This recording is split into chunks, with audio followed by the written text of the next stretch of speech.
Good afternoon children. आज का हमारा टॉपिक है स्टाफिंग। देखिए, मैनेजमेंट के function planning, organising and staffing. तो स्टाफिंग क्या है? मैनेजमेंट का थर्ड फंक्शन है। हमने ऑर्गेनाइजेशन को डिज़ाइन को प्लान किया, फिर ऑर्गेनाइजेशन स्ट्रक्चर डिसाइड किया कि एक जनरल मैनेजर होगा, उसके अंडर में डिफरेंट डिविजन्स होंगे।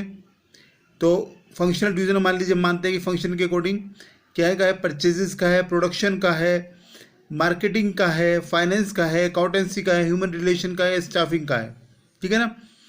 तो इन डिफरेंट जो हमने फंक्शनल स्ट्रक्चर डिसाइड किया है, अलग डिपार्टमेंट डिसाइड किया, उनके डिपार्टमेंटल हेड होंगे, उनके अंडर में डिप्टी हेड्स होंगे, और फिर further supervisor, clerk and labour. तो हमारे ऑर्गेनाइजेशन में जो पोजीशन वैकेंट हैं उनको एक डिज़ायरेबल, एक क्वालिफाइड, एक राइट पर्सन से फिल करना जो उस जॉब के साथ जस्टिस कर सके, इस चीज़ को स्टाफिंग कहते हैं। स्टाफिंग की definition, that means staffing is concern with obtaining मतलब प्राप्त करना, यूजिंग एंड मेंटेनिंग इस्तेमाल करना, दैट मीन्स उनसे आउटपुट लेना और उन्हें मेंटेन करना, एक सेटिस्फैक्ट्री और सेटिस्फाइड वर्क फोर्स को। सेटिस्फैक्ट्री हमें आउटपुट मिले, वर्क मिले, और हम प्रॉपर रेमुनेशन पेमेंट करें ताकि वो सेटिस्फाइड रहे। दोबारा, जो वैकेंट जॉब पोजीशन है हमारे ऑर्गेनाइजेशन में, उसे एक राइट पर्सन से फिल करना और उसे सेटिस्फाई रखना, ये सब जो है स्टाफिंग में आता है। Importance of staffing: first, filling the roles by obtaining competent personnel।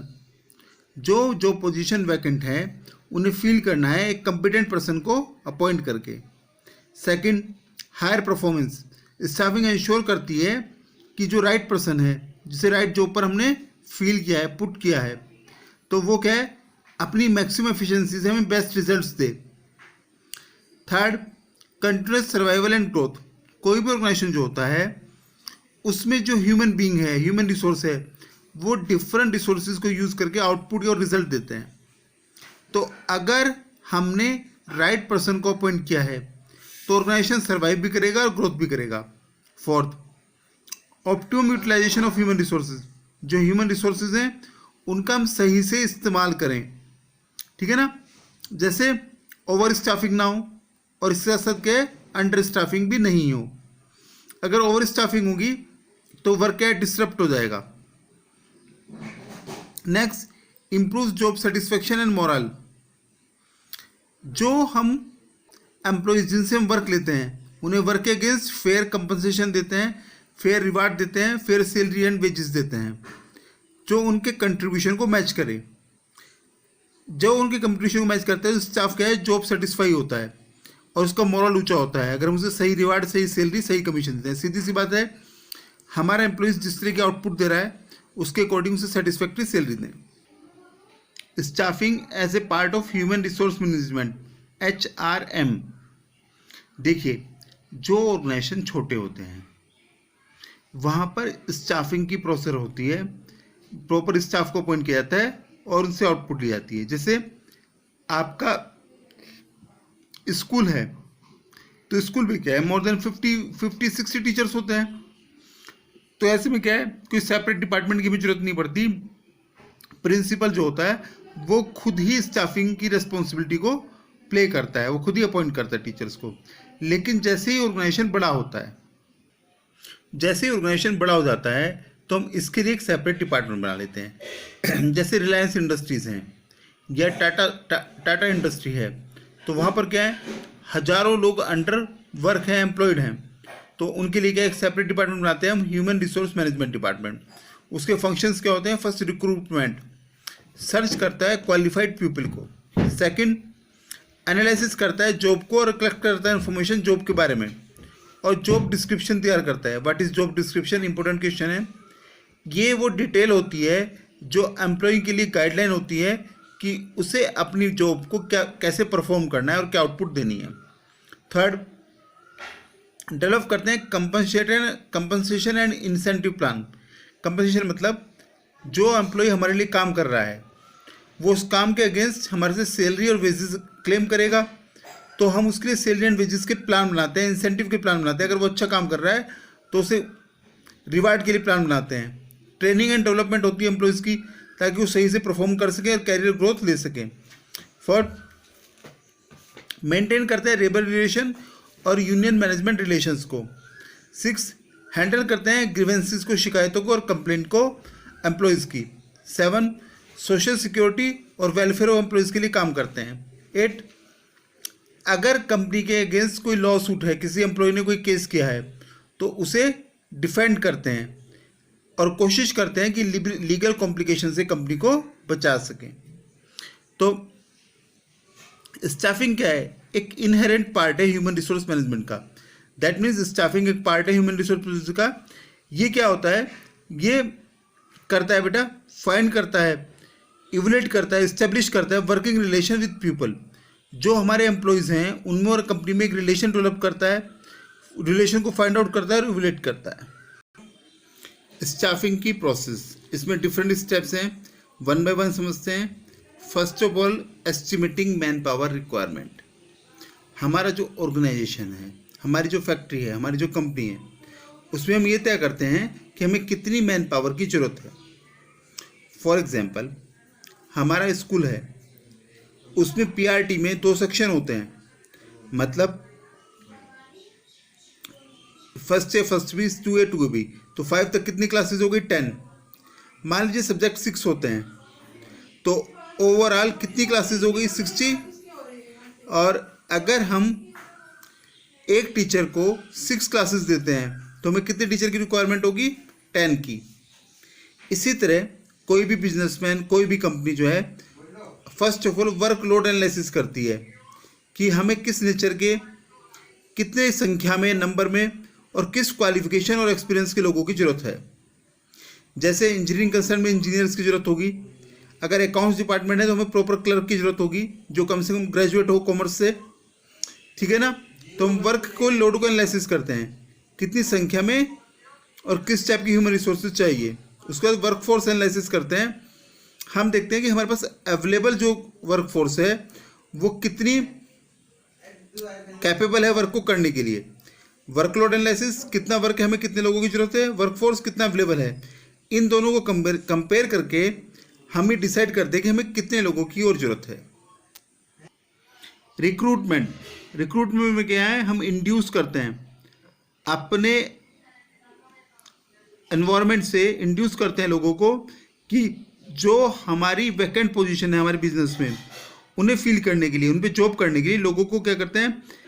Stimulate करते हैं, इंस्पायर करते हैं कि वो एप्लीकेशन लगाएं, अप्लाई करें हमारे ऑर्गेनाइजेशन में। रिक्रूटमेंट में हम सर्च करते हैं कि कैसे में क्या है, कहाँ से हमें प्रोस्पेक्टिव एम्प्लॉयज़ मिल सकते हैं। इसके स्टेप्स क्या होते हैं एक्टिविटीज़ के? First of different source of recruitment तय करते हैं, एडवर्टाइजमेंट से, एम्प्लॉयमेंट एक्सचेंज से, मैनेजमेंट कंसल्टेंट से, इंटरनल प्रमोशन से। थर्ड, असेस करते हैं कि वो वैलिड हैं या नहीं। थर्ड, सी, मोस्ट सुटेबल सोर्स को तय करते हैं। फिफ्थ, इनवाइट करते हैं एप्लीकेशन प्रोस्पेक्टिव कैंडिडेट से वैकेंसीज के लिए। इसके बाद आती है सिलेक्शन प्रोसेस। जो नंबर ऑफ पीपल हमारे बिजनेस में वैकेंट पोजीशन के लिए अप्लाई करते हैं, मान लीजिए हमारे पास 150 एप्लीकेशंस आती है, तो हम क्या करते हैं? डिफरेंट क्राइटेरिया के बेसिस पे, डिफरेंट टेस्ट्स के बेसिस पे, इंटरव्यू के बेसिस पे उनको, उनमें से जो डिज़ायरेबल कैंडिडेट है उन्हें सिलेक्ट करते हैं। तो सिलेक्शन को क्या है? एक नेगेटिव प्रोसेस कहा जाता है, क्योंकि ये नंबर ऑफ कैंडिडेट्स को कम करती है। प्लेसमेंट, ओरिएंटेशन और इंडक्शन। एक पर्टिकुलर कैंडिडेट जिसे हम सिलेक्ट कर लेते हैं अपनी वैकेंट पोस्ट के लिए, अब क्या करते हैं? हम उसे उसकी पोजीशन में ऑक्यूपाइड करते हैं। दैट मीन्स उसे उसके काम से फैमिलियर कराते हैं। जॉब डिस्क्रिप्शन उसे दिया जाता है जिसमें डिटेल होती है उसकी जॉब कंडीशंस क्या हैं, उसे कैसे काम करना है और क्या आउटपुट हम उससे चाहते हैं। ओरिएंटेशन होता है, इंड्यूस करते हैं नए सिलेक्टेड एम्प्लॉयज़ को उसके ऑफिस स्टाफ से, सुपीरियर से, सबॉर्डिनेट से, कलीग से, और फैमिलाई करते हैं rules and policies of organization से। That is placement and orientation. Training and development, ये 2 डिफरेंट कंसेप्ट है। ट्रेनिंग का मतलब होता है एक प्रोसेस जिसके जरिए हम एटीट्यूड, स्किल्स और एबिलिटीज़ डेवलप करते हैं एम्प्लॉयज़ में, ताकि वो स्पेसिफिक जॉब को कर सके। ठीक है ना। तो जो उसकी एटीट्यूड है, स्किल है, एबिलिटीज़ है, उनको हम डेवलप इंक्रीज करते हैं, उनकी क्वालिटी, उन्हें एक चीज़ कह दीजिए कि उसकी इन इनहेरेंट कैपेसिटीज़ को, स्किल्स को, एबिलिटी, एटीट्यूड को पॉलिश करते हैं। डेवलपमेंट का मतलब होता है लर्निंग अपॉर्चुनिटीज़ देते हैं एम्प्लॉयज़ को ताकि वो ग्रो कर सके। देखिए, performance appraisal, what ever he is performing, वो कैसे काम कर रहा है उसको हम इवैल्यूएट करते हैं उसकी करंट और पास्ट परफॉर्मेंस से। फॉर एग्जाम्पल, हमने एक सेल्स मैन एम्प्लॉयड करना है, तो हम उसे एक डिज़ायर मार्केट में भेजते हैं कि हमारे गुड्स को सेल करके आओ, तो वो नंबर ऑफ़ यूनिट जो वो सेल करता है उसके अकॉर्डिंग हम उसकी परफॉर्मेंस अप्रेजल को चेक करते हैं। तो इस तरह से क्या है, अगर प्रोडक्शन यूनिट में है तो number of unit he produce करता है, उसके बेसिस पे उसकी परफॉर्मेंस को हम अप्रेज करते हैं। 7 point, promotion and career planning. देखिए, कोई भी ऑर्गेनाइजेशन जो होता है वो अपने एम्प्लॉयज़ को कैरियर और प्रमोशन एवेन्यूज़ ऑफर करता है।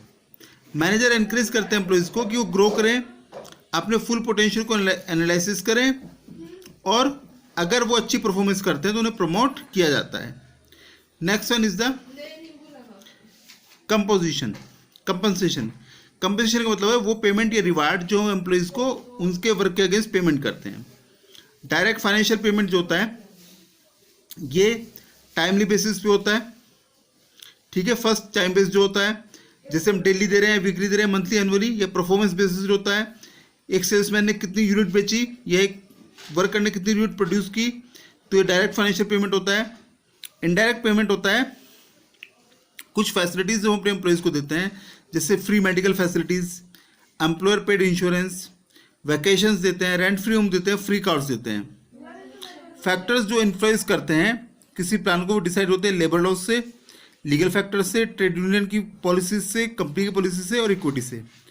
तो जो प्रोसेस है स्टाफिंग की, इसमें एक्वायर करना, स्टाफ को एक्वायर करना, रिटेंशन उसे मेंटेन करना, डेवलप उसकी स्किल्स को डेवलप करना, परफॉर्मेंस अप्रेजल करना, प्रमोशन करना और कंपनसेशन करना, ताकि वो ह्यूमन कैपिटल बन जाए ऑर्गेनाइजेशन के लिए। These are the steps of staffing process, and prepare note and send me so that I can check them. Thank you.